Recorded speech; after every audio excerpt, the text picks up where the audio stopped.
நாம் ஏன் இறைவன் அதாவது ஈஸ்வரனிடம் இப்பொழுது சமர்ப்பணமாக வேண்டும்? ஓம் சாந்தி.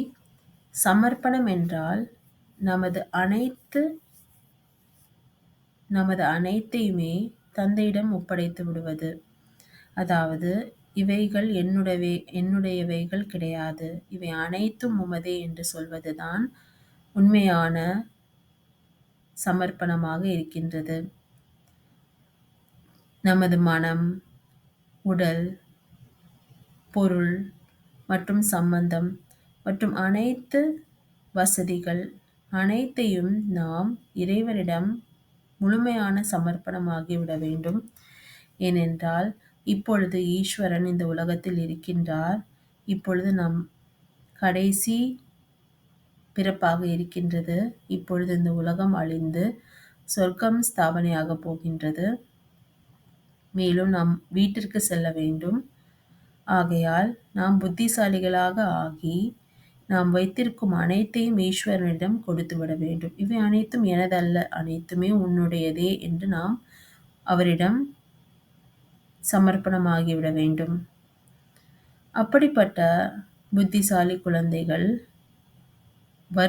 தனது வருமானத்தை ஈட்டுகின்றார்கள். இப்பொழுது அனைத்தையுமே சமர்ப்பணம் செய்து விட்டதன் காரணத்தினால் தனது வருமானத்தை, எதிர்கால வருமானத்தை மிகவும் அதிகரிக்கின்றார்கள். சமர்ப்பணம், உண்மையான சமர்ப்பணம் என்னவென்றால், நான் எதையாவது கொடுத்து விட்டேன் என்றால் அதை சங்கல்பம் அளவில் கூட அதை நாம் நினைவு செய்யக்கூடாது.